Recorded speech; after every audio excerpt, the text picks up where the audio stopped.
And are you happy with how things ended? Yeah. She didn't say yes. You didn't say yes. Best season ever! Have you finally healed from the ending of Game of Thrones? Finally moved on, and if you're lucky, maybe even forgotten? Well, Danny kind of forgot about. Well, today, I'm here to remind you. Please don't. So 5 years after the show ended, I finally watched Game of Thrones. Because I guess for most of my life, I've been living under a rock, like our favorite pair of incest twins. And seasons 1 to 4, just like everyone said, were fantastic. From the death of Ned Stark, to the Battle of Blackwater, to the Red Wedding, to Tyrion's trial. Epic stuff. Now, seasons 5 and 6 is where I heard there's a little bit of a dip in the quality. But personally, I just didn't really feel that way. Season 5 I loved, and season 6 just might be my favorite of the entire show. I mean, we got Hodor's revelation, the Battle of the Bastards, and basically everything that happens in Winds of Winter. Okay, but season 7 is where I heard things really start to go off the rails. But again, I just didn't really feel that way. Admittedly, yes, you could start to feel the show rushing along. Characters are now teleporting from place to place, and that was jarring, but honestly, I'd be lying to you if I said I wasn't enjoying season 7 just as much as the previous seasons. So coming into season 8, I had hope. Maybe, just maybe, I wouldn't hate the ending as much as everybody else. I was wrong. Now, I actually like the first 2 episodes of season 8. Episode 1 was your typical Thrones season opening setup episode. And I actually thought episode 2 was a really nice calm before the storm, where we get to see all of our characters interact. But when you only have 6 episodes to wrap up this entire show, with the White Walkers plotline and the Iron Throne plotline, it feels like a really strange use of your time to spend the first third of your season virtually not moving the plot forward at all. But anyways, we come to episode 3, The Long Night, and this to me was the first major screw up of the show. Now, the majority of this episode is actually really good. Like on a technical production level, it's incredible. The music here is unreal, and I think it provides very good send-offs for both Jorah and Theon. But then it ends. Arya comes leaping out of the shadows, stabs the Night King, and that's it. Game over. And there's just so many things that are wrong with this. Now, the biggest thing that everyone wants to talk about here is the fact that Arya is the one who killed the Night King, when it should have been someone like Jon Snow or Bran. And honestly, those people are not wrong. We hope to kind of avoid the expected, and Jon Snow has always been the hero, the one who's been the savior, but it just didn't seem right to us for this moment. I get that the show wanted to subvert our expectations, and Jon and Bran are definitely the more obvious choices here, but they're the obvious choices for a reason. They actually make a lot of sense here. Their entire stories have revolved around the White Walkers. Everything they've done has been leading to this. And in the end, Jon Snow gets stuck yelling at a dragon, and Bran, well, I actually don't know what Bran is doing, and I'm not sure the show does either. And this just leads to a bunch of questions. Like, I mean, what was the point of all of Bran's training to become the Three-Eyed Raven? What were all those symbols that he used to see in his visions that the White Walkers were leaving behind? And why did Jon Snow literally come back from the dead? He has risen, baby girl! Just because something is the obvious choice doesn't mean it's the wrong choice. I mean, just look at Tony Stark in Endgame. I wouldn't say that his ending is particularly surprising or that it subverts our expectations, but that doesn't matter. It's still a satisfying way for his character to go out because it pays off his character arc and makes sense within the context of the story. Subversion can be good when it has a purpose, but if you're just shocking the audience for the sake of it, it can end up feeling very unsatisfying. If you've planned your book that the butler did it, and then you read on the internet, someone has figured out that the butler did it, and you suddenly change in midstream and it was the chambermaid who did it, then you screw up the whole book because you get this foreshadowing early on, and you've got these little clues you planted. Now they're dead ends, and you have to introduce other clues, and you're retconning. It's a mess. And this doesn't even get to the main issue here, because even if it was Jon Snow that stabbed the Night King, it still wouldn't solve the big problem here, which is that all of this is just so anticlimactic. When you spend so long building up a villain as this impossible to defeat entity that your heroes don't stand a chance against, we're all gonna die, we're completely screwed, you can't then go ahead and defeat that villain in the most basic, simple, straightforward way possible. It completely undermines everything you've said about this villain up until this point. Our enemy doesn't tire, doesn't stop, doesn't feel. A few moments later. I mean, I, for one, always thought that the way our heroes would win would be through some revelation that Bran has in one of his visions, where a big secret or something, anything, is revealed that gives our heroes the information or tools that they need to take down the White Walkers. I mean, wasn't that like the whole point of Bran in this show? But no, I guess Bran just likes to fly around now, so cool. You know that scene in Infinity War where Gamora supposedly kills Thanos and then everyone's like, that's it? That was quick. Nah, that was too easy. That can't be it. Yeah, that's what this is, except it's not a misdirect. It's actually over. I mean, for 7 seasons, we've been hearing that winter is coming. Winter is coming. Winter is coming. Winter is coming. Winter is coming. Winter is coming. Winter is coming. Winter is coming. Winter is coming. Winter is coming. Well, winter came, and then it left in 1 episode. Can you imagine if Stranger Things killed Vecna in the 3rd episode of season 4? I mean, this is Voldemort. This is the show's big bad that's been looming in the background for the entirety of the show. It should have been at least a season-long conflict, but instead, it ends up feeling like an afterthought, something the show just has to get through so it can get back to the real plot of who's gonna sit on the Iron Throne. And I feel like that really hurts the rewatchability of the show. Like, I told you guys that I enjoyed season 7, but a lot of that was because I thought the build-up to the confrontation with the White Walkers was exciting. But now that I know how it all plays out, and how there's not a lot of payoff here, I feel like it retroactively makes season 7, and to a lesser extent the entire show, a bit less enjoyable on rewatch. Now, the Game of Thrones TV show is of course based on the book series A Song of Ice and Fire, and if you want to listen to one of those books for completely free, simply head over to Audible using my link in the description of this video, and you will get a free book of your choice when you sign up for a free trial of Audible. So go do that, because it's free. So why not? You can choose to get one of the Game of Thrones books or just any book of your choice, from Harry Potter to Lord of the Rings to books about fitness and health or books about business and finance. Whatever you're looking for, Audible has it. And your book of choice is yours to keep forever, even if you cancel your Audible membership. So I'll leave the link to that in the description of this video, as well as the pinned comment. And now let's get back to the video. But with all of that said, even after episode 3, I still had hope. Gotta say, I sometimes miss that giddy optimism. Because while the White Walkers were always looming in the background, they were never the main focus of the show. Primarily, Game of Thrones has always been about the actual Game of Thrones. So I was like, you know what? We still got half a season left. If they can find a way to stick the King's Landing on this Iron Throne plotline, maybe this can still be a somewhat satisfying end for the show. Nope. So episode 4 happens, and honestly, this one wasn't too bad. Like, yes, when it comes to the logic here, there isn't much, but hey, at least the show isn't doing any character assassinations. Yet. Because once we get to episode 5, the assassinating of characters begins. The first victim, Varys, the Master of Whispers, a character who used to be really smart, but is kind of dumb now. Because in the previous episode, he literally tells Tyrion, who is the Hand of the Queen, that he's going to commit treason against the Queen. Then he tries to convince Jon Snow, who is the lover of the Queen, to join in on the treason. And he does this in plain view of the Hand of the Queen. So Varys dies.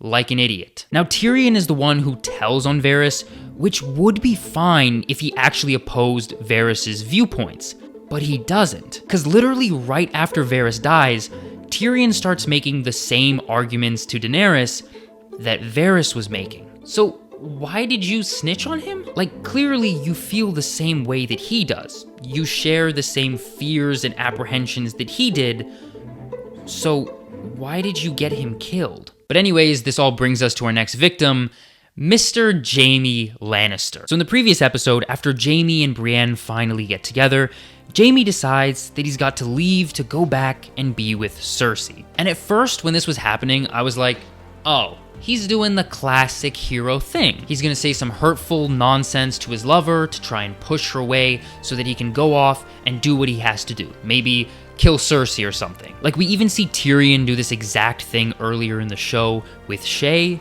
Sansa is fit to bear my children, and you are not. So I was like, oh, that's what Jaime's doing here.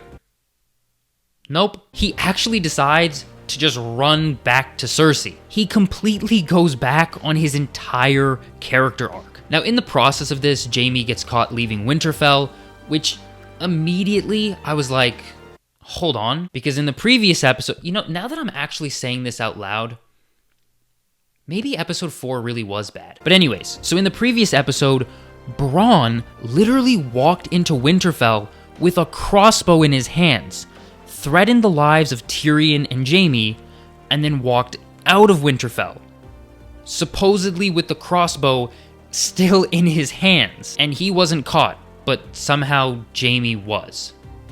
Sure. Tyrion has to go and save his brother, so Jaime delivers, without exaggeration, what might be the worst line in the entire show. Not for yourself, if not for her. And for every one of the million people in that city, innocent or otherwise. To be honest, I never really cared much for them. Innocent or otherwise. This is the guy who literally became the Kingslayer to protect the innocent people. This is the guy who left his evil twin sister to come and fight for the innocent people. What are you talking about? Moving along to our next victim, we have Daenerys Targaryen. Now, I've heard some people say that they like the idea of what the show was doing with Daenerys, but it just needed more time to flesh it out, and that ultimately it was just a little bit too rushed. And honestly, I just do not feel that way at all. Even if the show had 10 full seasons of 10 episodes, I don't think I would have ever bought into Daenerys going this extreme. Like, seriously, by the end of this show, she's not even Daenerys. She's Hitler. And it's a shame, because one of the things that Game of Thrones has always done so well is subtle character development. Characters would evolve, but they wouldn't change so drastically that it became unrealistic or hard to believe as an audience member. Just look at Jaime Lannister earlier this season. You know, before his character got messed up. He has this really nice scene when he first gets to Winterfell, where he basically stands by all of the things he's done in the show. Do you want me to apologize? I won't.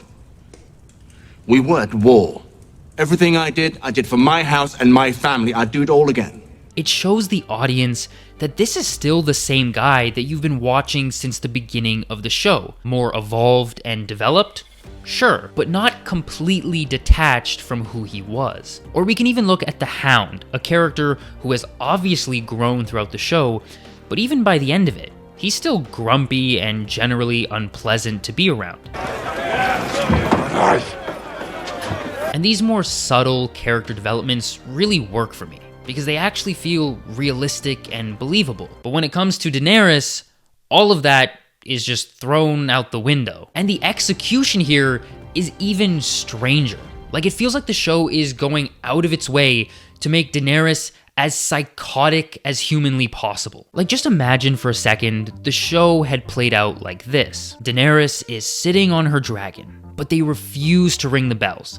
Now, I'm not saying this one change would have saved Daenerys' character, but at least, if the city was refusing to surrender, then you could frame it as, okay, Daenerys has to do some pretty bad things in order to achieve her mission. And maybe she could also go after Cersei in the Red Keep instead of just mowing down random people in the streets of King's Landing. But no, instead, the show really wants to drive home the point that Daenerys is just a complete psycho at this point. So they have the city surrender so that Dany has already won. She doesn't have to do anything, but she goes ahead and kills everyone anyways. Now, this was truly the point of no return for me.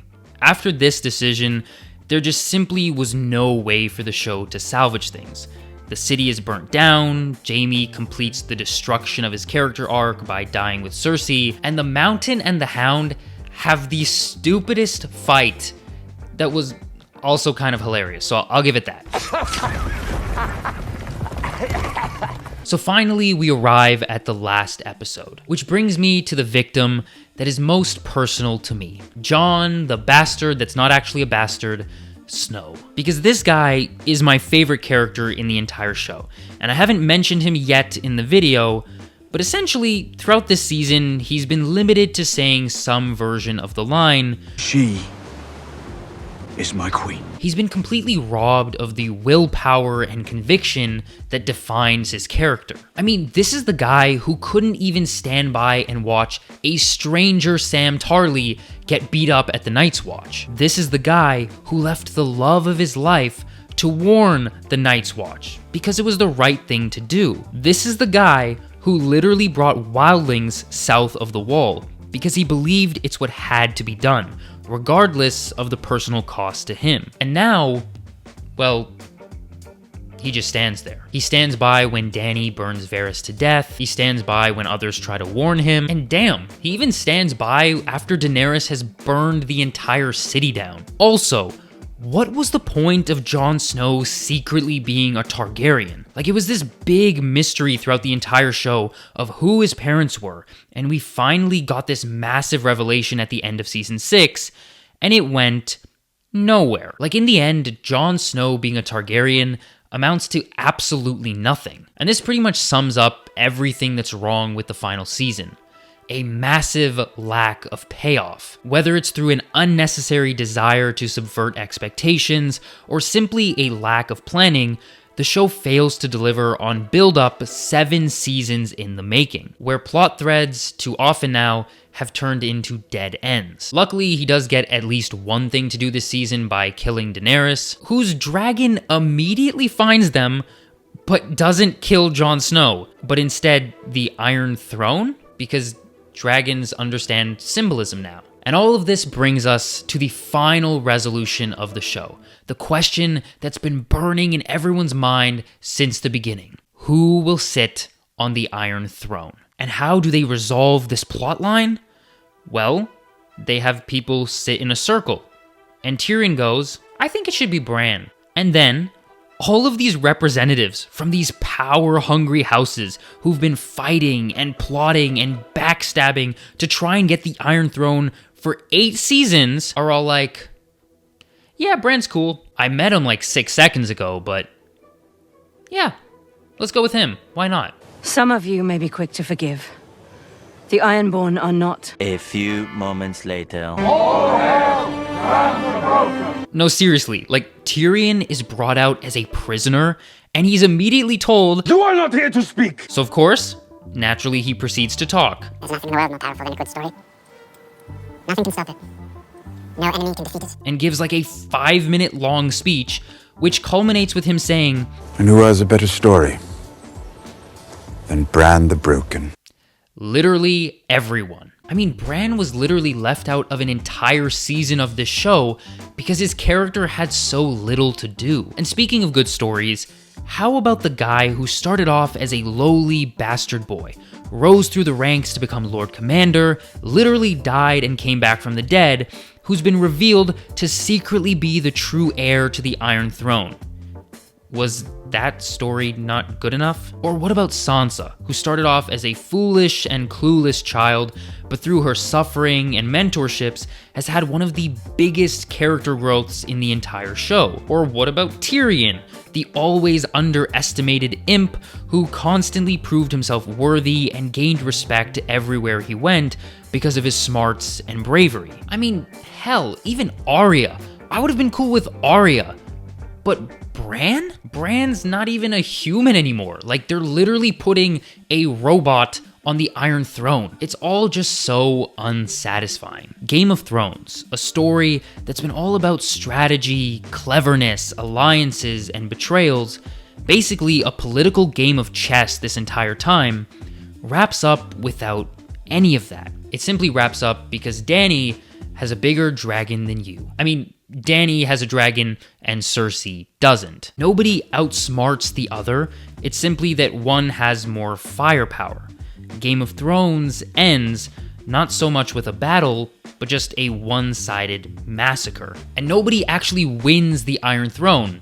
They just sit around in a circle and pick someone. Quite literally the most anticlimactic way possible. And so the show finally ends with Jon Snow going north of the Wall for reasons. I guess he doesn't want to live in the place that he grew up in anymore. Arya is off to go be Dora the Explorer, and Sansa, I actually kind of like Sansa's ending. She's Queen in the North, which I will admit feels quite fitting for her character. So that was Game of Thrones Season 8. Remember to use the link in the description or pinned comment if you want to get your free trial and free book from Audible. And if you want to see more videos, click somewhere on the screen and you can do just that.